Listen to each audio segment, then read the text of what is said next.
Number two is that Bears historic comeback. Chicago Bears erased an 18-point halftime deficit. It was the largest playoff comeback in franchise history.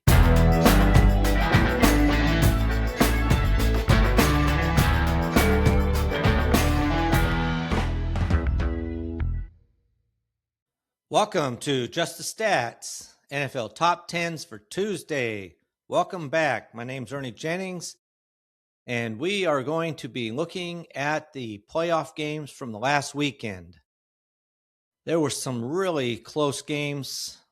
They kept announcing throughout the games how many lead changes had taken place, which was like a record for when you combine all the games over the weekend. So it was quite a entertaining weekend for your teams. If they won, if they lost, like the Jaguars, that was very disappointing. Now I just have to hang my hat on. They had a good season compared to last year. 9-game improvement. That's pretty good. But most of the games were pretty close. Back and forth, came down to the end. Not the game last night on Monday, though. But for most of them, it was a very close game. So what I'm going to do today is I'm going to look at the top 10 keys to why one team won and one team lost. So we'll just go through that. That'll give me a chance to give you some reasons I think a team won, and then we can also compare that with the stats for that particular game. So that's what we'll do. We'll also look at, briefly at the end there, the schedule and the odds for the games coming up next weekend. All those games will be on 2 on Saturday, 2 on Sunday. Unlike this Monday night game, it's a little bit unfair, it seems to me, for Houston. But I guess that's the way it goes. I mean, even for Buffalo, played on Sunday, they have to play on Saturday now. So I guess it's basically the same type of thing, except that you played Monday night, and now you got to play on Sunday afternoon. So a little bit different. But anyway. All right, let's start with the first game. We'll go in the order the games were played. The first game was the Los Angeles Rams versus the Carolina Panthers. Now, the Carolina Panthers beat the Rams the first time they played a few weeks ago. Well, so everybody figured that the Rams would just steamroll the Panthers. Well, that did not happen. They did win. The Rams did win 34-31, but it was close. So let's look at the top 10 keys to why the Rams won and the Panthers lost. Number one, Matthew Stafford. He had a late game execution. On the final drive of the game, Stafford went 6 for 7, marching 71 yards down the field for the game-winning TD. He's just, there's other quarterbacks too, but his poise under pressure was probably the single biggest separator in why the Rams won. Now, Puka Nacua, number two. Puka Nacua's impact. He did have one big drop in the game, but they could not keep him away from the ball. He just kept catching pass after pass. So in this game, Stafford went 24 for 42 for 304 yards, 3 touchdowns, and an interception. Only sacked one time. Puka Nacua caught 10 of those passes for 111 yards and a touchdown. And then he threw in 3 rushes for 14 yards and a touchdown. So he accounted for 125 yards of offense on 13 touches, and he had 2 touchdowns. So he was just such a big impact in this game. And he was a constant problem for Carolina's secondary. And, Carolina kept making adjustments, but they just could not track Nacua. He seemed to find a way to get open.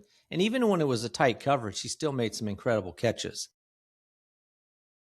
Another key to this game was the fact that the Rams did jump out to a 14-point lead, which put Carolina on having to change their game plan, which probably was a little bit more trying to control, run the ball a little bit more.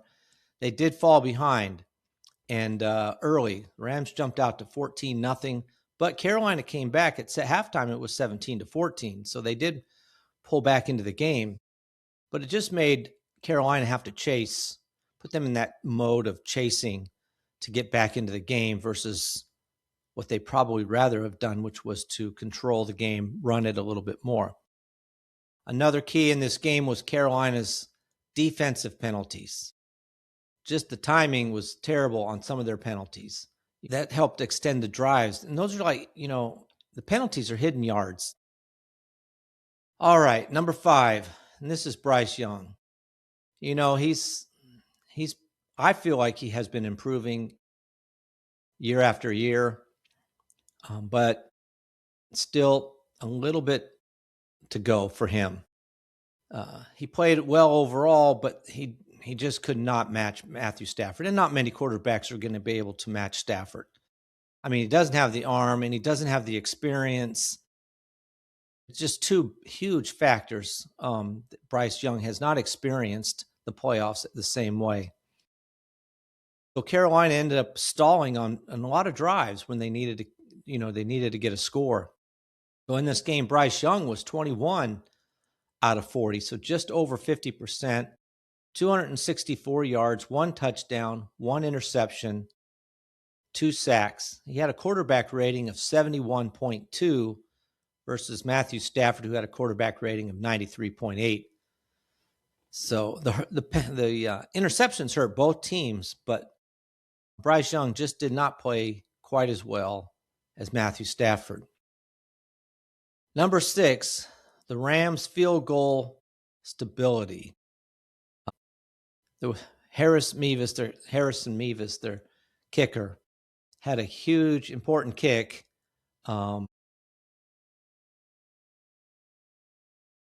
He went 4 for 4 on points after touchdowns and 2 for 2 on field goals. Both of them were over 40 yards. And the one in the end of the third quarter broke a tie. It was a key field goal, but he made every field goal. He made every extra point. And those 3 points that he made a difference. So that was important there. The kicker for Carolina wasn't bad either, but Mevis was a pivotal player in this game.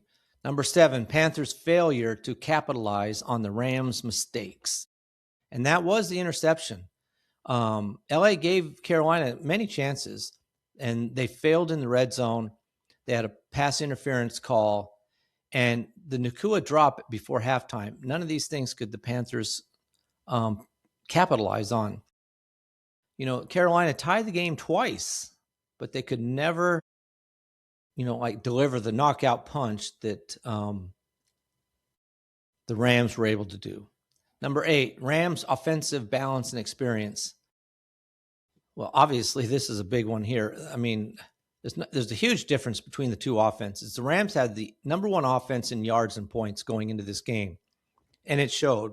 They racked up a lot of yards in this game. In fact, they had 411 yards in the game, total net yards between rushing and passing. So a lot of points off of those yardage. On the other hand, Carolina just couldn't put it together all the time. It was just the key to their loss. In fact, on 3rd and 4th down for Carolina, actually they had a better percentage on 3rd downs than the Rams did, but they were 5 for 12 on 3rd down for 41%. But on 4th down, they went for it 3 times and could never make a 4th down conversion. That was costly. Number 9, 4th quarter chaos favored the more composed team. Like, as they were saying, there was turnover. There was back and forth in this game, as in the other games. And this game tied an NFL record with 4 fourth quarter lead changes in the game. But it was the Rams that came out on top. They handled it better. Each time they fell behind, they came back and pulled ahead. And then finally, Sean McVay's situational mastery. He just is a great play caller. And on that last drive where Stafford went 6 for 7, it just kept Carolina off balance, the plays that were being called. Again, Carolina was strong in this game. I mean, they did score 31 points. This is going to be a problem for the Rams, is their defense. But in the end, it was the experience of the Rams that pulled this game out. So they get to move on. All right, let's move on to the next game, and that's Green Bay Packers and the Chicago Bears. Wow. Chicago Bears win this game 31-27. The Bears continue to amaze me. I don't get it really, but we'll look at the 10 keys to the Bears winning and the Packers losing. Number 1, Caleb Williams' second half transformation. He was horrible the first half, had 2 early interceptions, but he ends up throwing in the game for 361 yards, including 2 touchdowns, and including the game winner to DJ Moore. So it never didn't seem to rattle him that he started off so poorly. In fact, Green Bay's winning this game at halftime 21-3. Chicago Bears scored 25 points in the fourth quarter to pull this game out. It's crazy. Number 2 is that Bears historic comeback. Chicago Bears erased an 18-point halftime deficit. It was the largest playoff comeback in franchise history. It was just incredible. But this is not really new to them. This late in the game comebacks and to win. Number 3, the Packers' total second half collapse. Green Bay scored 21 points in the first half, 3 touchdowns, and in the second half, all they could manage was a touchdown, but they missed that extra point. So Green Bay, 21 points, 3 touchdowns, 3 extra points in the first half, and that extra point was key as well. They just were like complete opposite teams from the first half to the second half, but it is how you finish, not how you start sometimes. The Packers' special teams failures, and this is key. Their kicker, Brandon McManus, missed a 50-yarder. He missed an extra point, and he missed a 44-yarder late in the game. That's 7 points right there. That's the game. You can't, okay, 50 yards plus, it's 55 yards. He should still make that. But he missed a 44-yarder late in the game, too. That was key. I mean, they lost by 4 points. The fact that that extra point was probably as important as the field goals, because if he makes the extra point, they're not trying to get a touchdown at the end of the game. They're trying to get a field goal. Huge difference. Number 6, DJ Moore's game-changing play.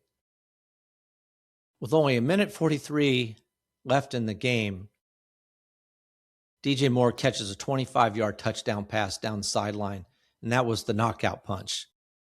It was just a nice run route, perfect pass, and just a great catch. And what timing. It was really a fun game. If you didn't have interest in either team one way or the other, really, it was really a fun game to watch. Number 8, Bears won the fourth quarter again. This is what I was talking about a little bit earlier. This is the 7th fourth quarter comeback for this team this season. Fourth quarter comeback win.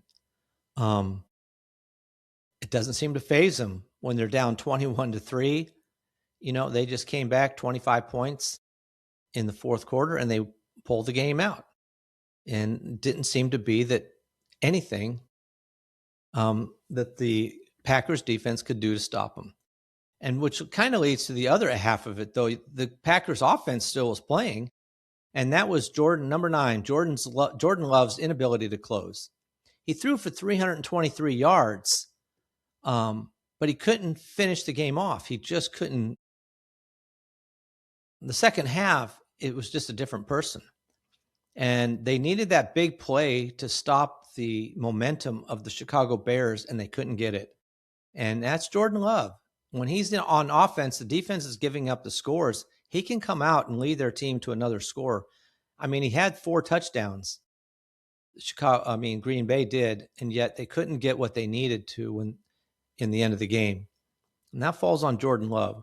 Number 10, Ben Johnson's halftime overhaul. He's been a great coach for this team. He's really helped Williams.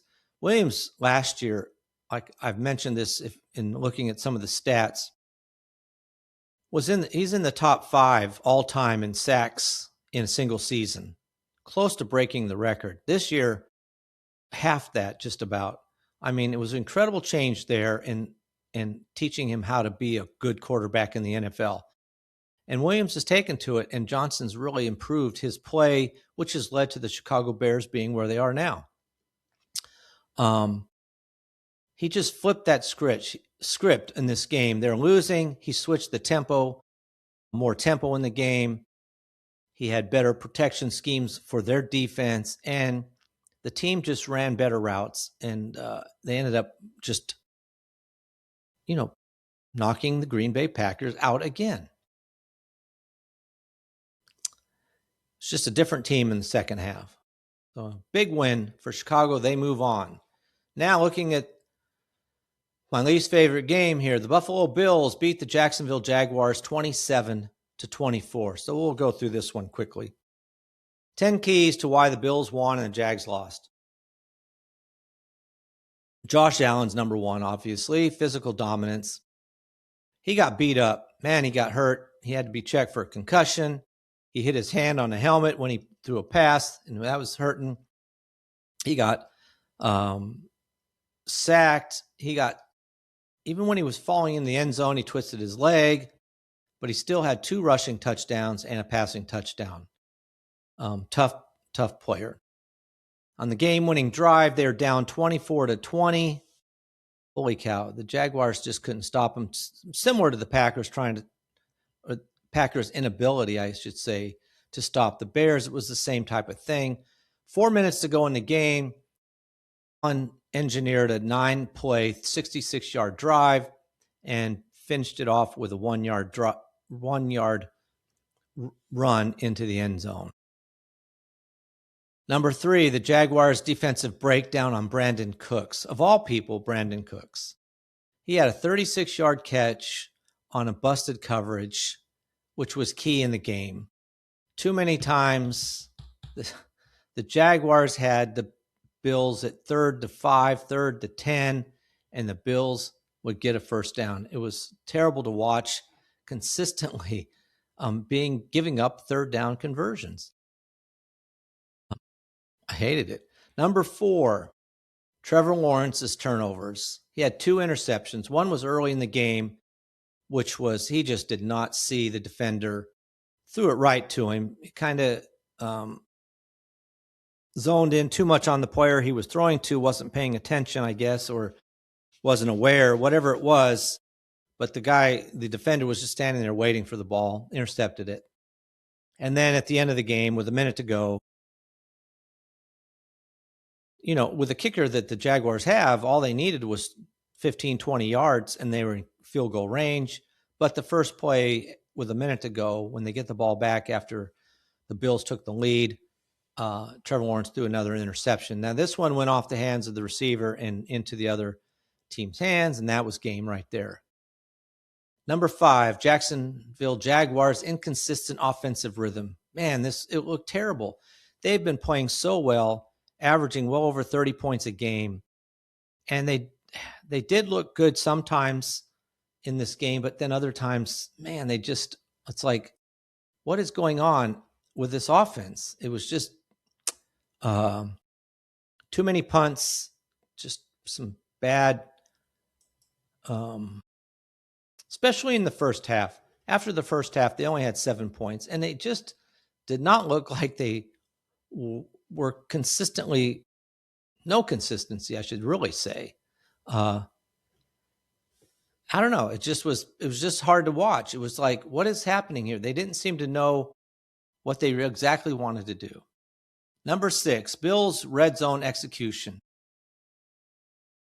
Bills scored touchdowns on their key red zone trips, and 2 of them were Allen rushing it in, while Jacksonville left points on the field. That's a big key there too. Number 7, Jaguars' 4th and 2 gamble backfired. That's the key. Jaguars are winning this game 7-3. They move the ball down to about I guess it would have been about the 8-yard line. And it's 4th and 2. Jaguars decide to go for it instead of kicking the field goal. They don't get it because it appeared they initially got the first down, but then on replay, you can see Trevor Lawrence's leg on the ground before he stretched out for the first down. That's a turnover. Bills get the ball back. They go 92 yards after that turnover. Now, if they'd have kicked the field goal, the Jaguars would have been up by a touchdown. They would have been up 10-3. I get going for it almost on any other situation, but as people have said, points are precious in the playoffs. And when it puts you up by a full touchdown, that's why I would have went for it. If it would have been a field goal and they go up 6-3 and they're only up by 3 points, okay, I get it. Or even if they would have went up 9-3, I still would have got maybe going for it because you want to be up by at least a touchdown. But the opportunity to go up 10-3 instead of turning it over and you're still at 7-3, I didn't like it. It really would have made a huge difference in this game. Buffalo would not have been coming back from 3 or 4 points down. They would have been coming back trying to make up 7 points in this game. It was a huge difference. Huge game turner in my mind. Number 8, Jaguars late defensive fatigue. And this is so true. Buffalo had the ball for almost 34 minutes in this game. Jacksonville's defense did play tough early on. It was really a good game. At the halftime, the Bills were winning at 10-7. It had been a very close game. But the running of Allen particularly just wore him down. And it wasn't really just the running. It was also these little dinky passes that he continued to throw in the game that the Jaguars had such a difficult time trying to cover. Really hurt the Jaguars. They just did wear down ultimately. Number 9, the Bills' ability to adjust at halftime, which is a key. They're winning 10-7, but it was a close game. Buffalo struggled early, but they improved their protection. They leaned more on Allen, which is usually what happens, and they had better balance in the second half versus the Jaguars. And number 10 for me, Cohen's decision to not stick with the run. I do not understand this at all. In this game, Jacksonville rushed for 154 yards. I think they could have ran for 250, but they didn't. They decided to throw the ball over and over, and I didn't know why. Trevor Lawrence was 18 for 30 for 207 yards, 3 touchdowns, but 2 interceptions. On the other hand, in the run game, Travis Etienne, 10 carries, only 10 carries, 67 yards, 6.7 yards a carry. Sean Tootin, 4 carries for 51 yards. That's 12.75 yards a carry. And then Trevor Lawrence had 6 carries for 31 yards. They rushed it 23 times, 154 yards, 6.7 yards a carry. I swear they could have ran this ball the first second, or from the very beginning, they could have ran. I mean, they had the lead, they had the opportunity, but every time they came out and passed it, they missed the pass or whatever, and now it's 2nd and 10 or whatever. And they had to run. They had to pass it. I just think everybody understood that the Bills' weakness was their rush defense, and it was proved out. Why we did not take more advantage of it. Instead of 23 carries in this game, the Jacksonville Jaguars should have had 33-40 rushing attempts in the game, and I think they would have won the game handily. They would have controlled the tempo, just pound them. They would have been the one pounding the Bills, not the other way around. And I don't know, that's the biggest key to me, is why not run the ball when you were running it successfully in the game? It's clear that the Jaguars were, whenever they decided to run it. Why didn't you just stick to it and run it, pound it, force them to stop you? And they, until they could prove they could, you should have just kept on running. So that's, to me, the biggest key. The biggest key, if the Jaguars would have won, was the fact that they did shut down James Cook and Josh Allen. They had a total of 26 rushing attempts for only 79 yards. That's 3 yards a carry. They held them in check as far as running goes.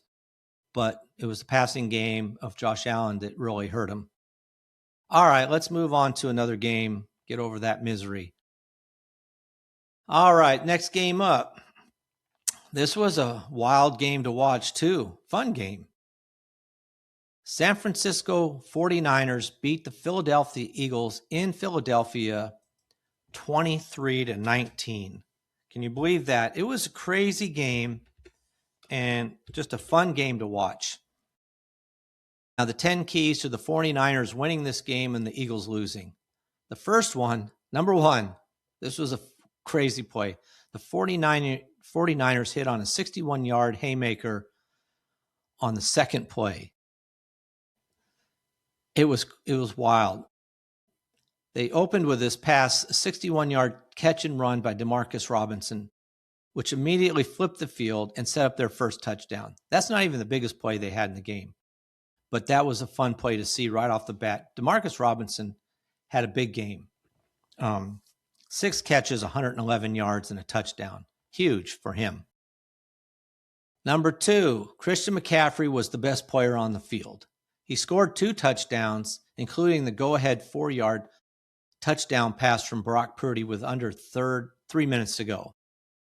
He's just did everything for this team. It was such a fun game to watch.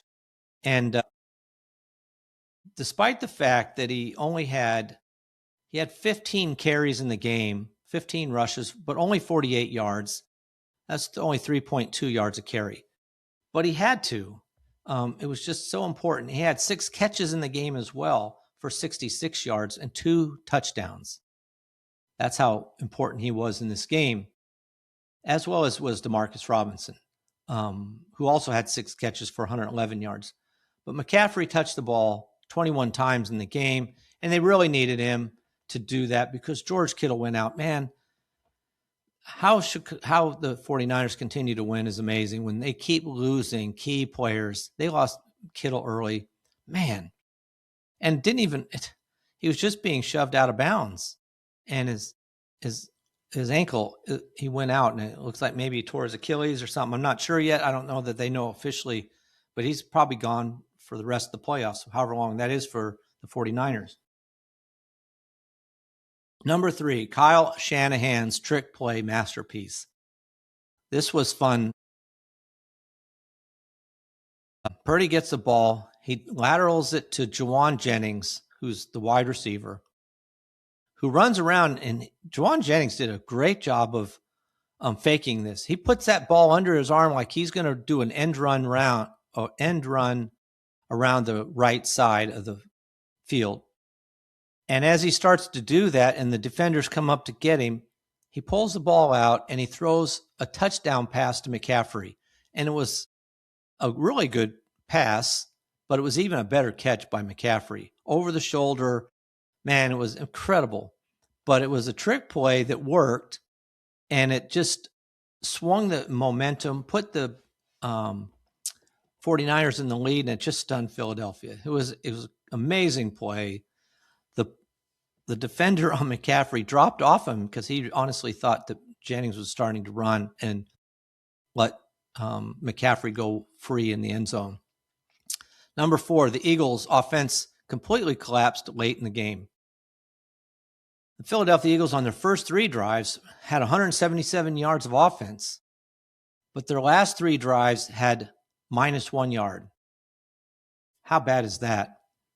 That's a meltdown right there. And you could see it on the sideline even.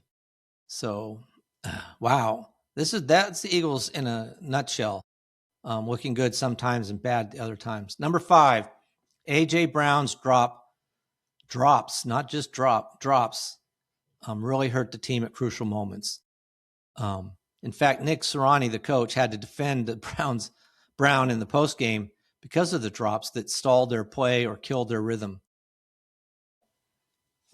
Pretty bad game when you're the star player to have those types of drops. You don't expect it, but it was not good. Number 6, Jake Elliott's missed extra point changed the math. Missed an extra point. And like I said, it changed the math. Instead of having to for the Eagles having to just get a field goal to tie, they needed 4 points, so they had to go for the touchdown. That made a difference.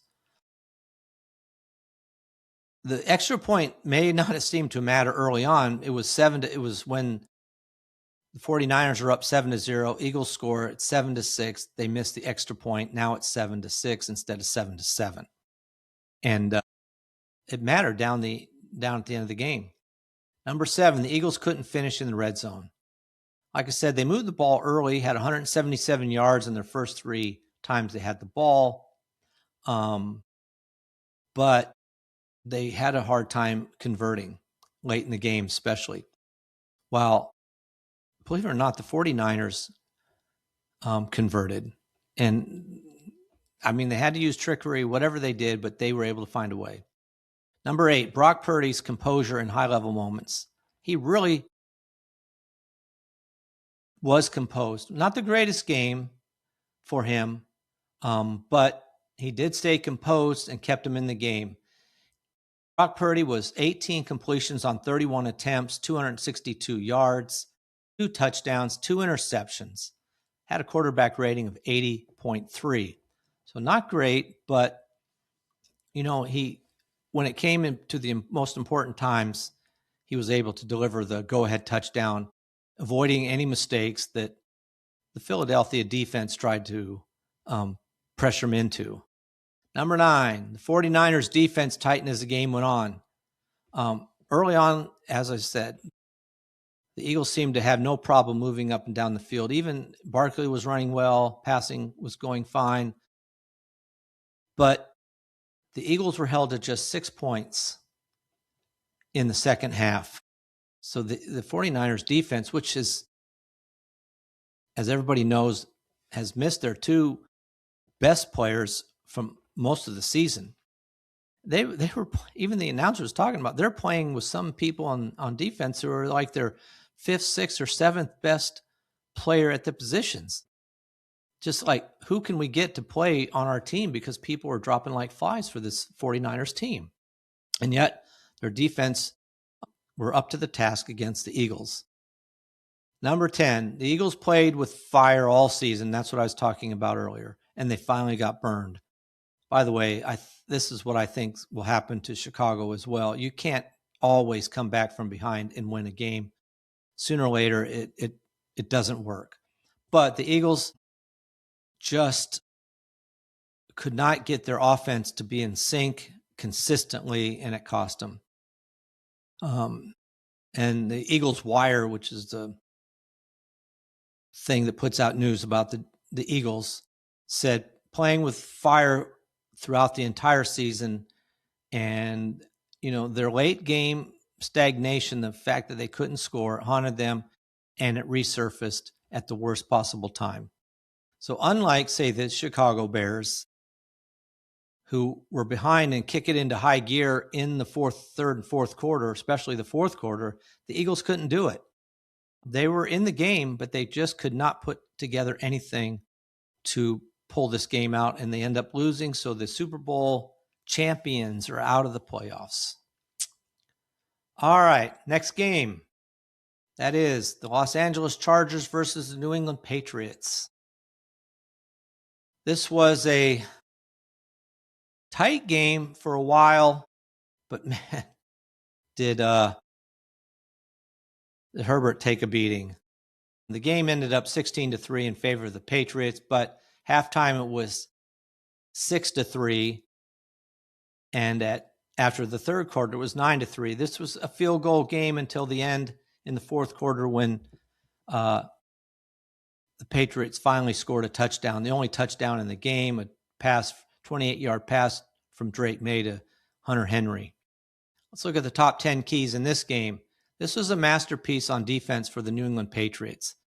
They held Justin Herbert and the Chargers to 207 yards of offense and only 1 field goal. It was pretty impressive to see. Justin Herbert, 19 completions, 31 attempts, 159 yards. That's all he threw for. 5 yards an attempt.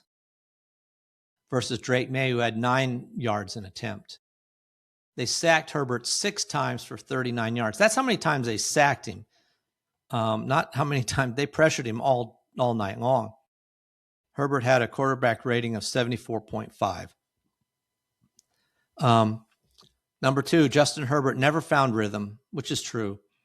He just didn't have the protection. He constantly was more interested in trying to stay from being hit again and again, that he had a hard time, finding anybody to pass to, except unless it was a dump off. And it was just the pass rush for New England was just too strong for him. Number 3, 6 sacks and relentless pressure. Like I said, they sacked Herbert 6 times, and they consistently collapsed the pocket onto Herbert, which made it rough for him all night long. He got beat up. Man, him and Josh Allen got beat up pretty rough in their games.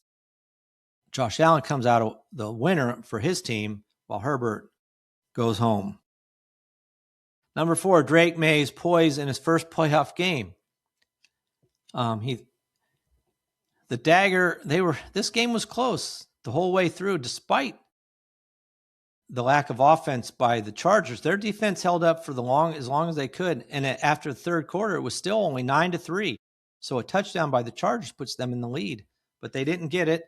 And in fact, it was May who came through with a touchdown, a fourth quarter touchdown. That was a 7-play, 80-yard drive that they put on late in the game to put the game away.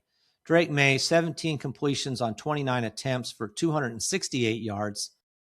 Like I said, 9 yards an attempt, almost double the yards per attempt of Herbert. 1 touchdown, did have an interception. He had a quarterback rating of 86.6. Not great, but it was his first playoff game. And but he did hold his poise in this game. Number 5, May's legs changed the game. That was key in this game as well. It was May who led the team in rushing. Him and Stevenson both had 10 carries, but Drake May had 10 carries for 66 yards, including a 37-yard run that was key to setting up a field goal late in the first half. Man, you think that they may not be able to get another score here, but that 37-yard run gave them a chance to kick a field goal. They make it. They get another 3 points. Stevenson had 10 carries for 53 yards, which wasn't bad, but it was really Drake May throwing and running. Number 6, Chargers red zone failure after a gifted opportunity. This is when Henley intercepted May, and the Chargers had the ball at the Patriots' 10-yard line, came away with no points because on 4th down and 2 from the goal, they couldn't get in the end zone, and no points there. And I don't blame them, though, honestly, for going for a touchdown there. You're at the 10-yard line with 4 plays to score. You get down to the 2 on 4th down. You probably want to go for it.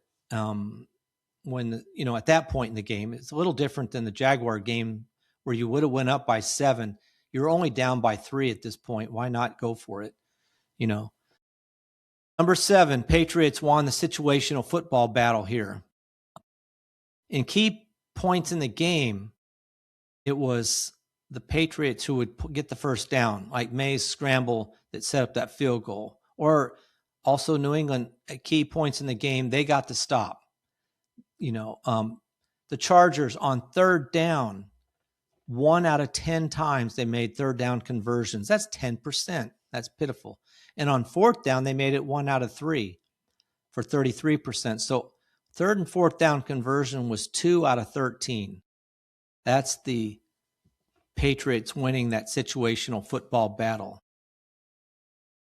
Number 8, Chargers offensive line just crumbled. And it was true the entire game pretty much. But second half, the pressure, constant pressure by the New England Patriots wore this offensive line down. Number 9, the Patriots secondary smothered the LA receivers. And that's true. Herbert could not find anything down the field. Everything was dinking and dunking. That's the best he seemed to be able to do in this game. His longest pass was 20 yards. And that was it. Number 10, Mike Vrabel's team played with edge and identity.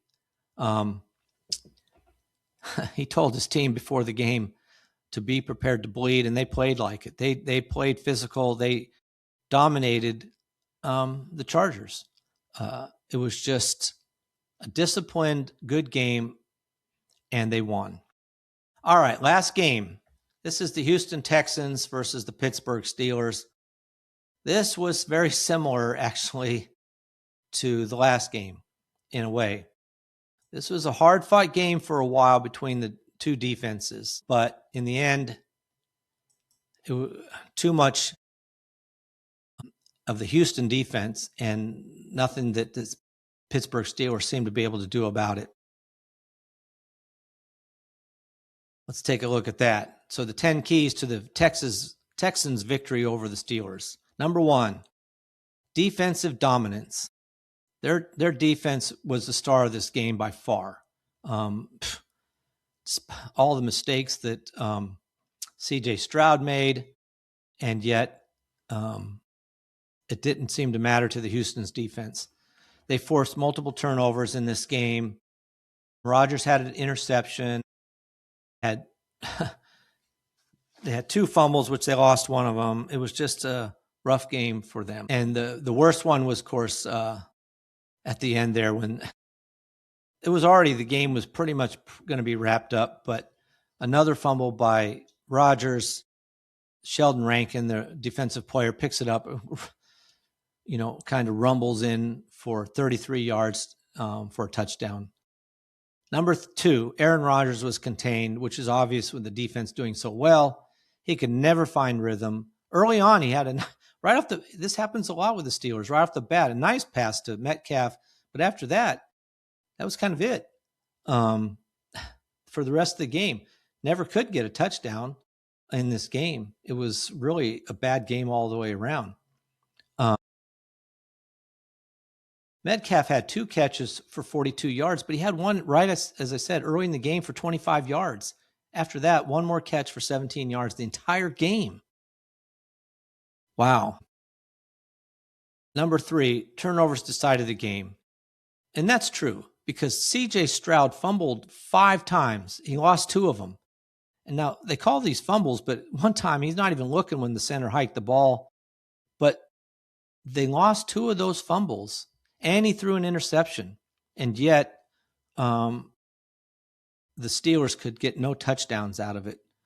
It was you would think you have that many times you fumble the ball or turn it over, you don't win. But the Houston defense was able to win this game for the team despite the offense.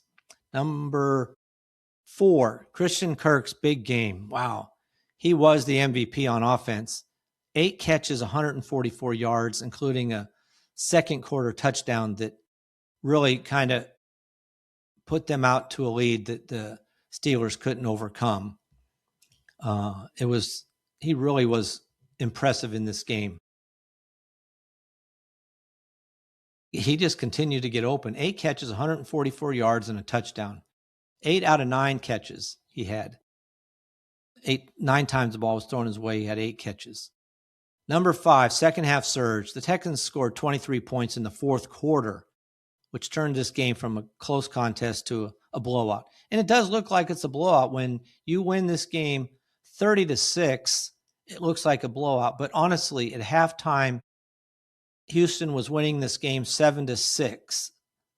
And no points were scored in the third quarter. It wasn't until the fourth quarter when the Steelers became desperate that they started making mistakes. So instead of, again, I'll look at the Chicago Bears or even the Rams. Instead of making a comeback, they're more like the Eagles. They couldn't put it together. They couldn't make that comeback, and they ended up losing the game.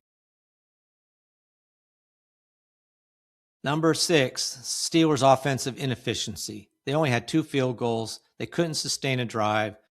No scores in the second half.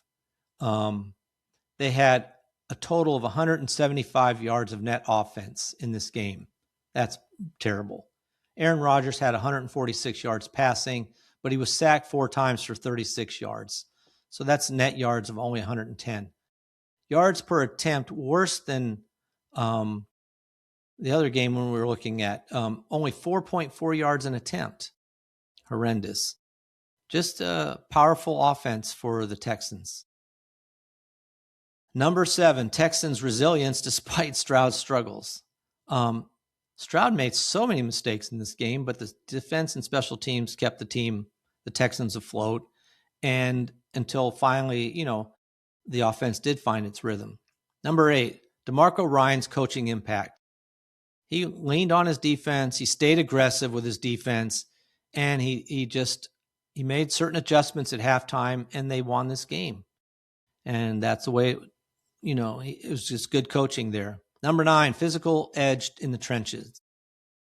Honestly, I thought this was close both ways for the first half, but ultimately,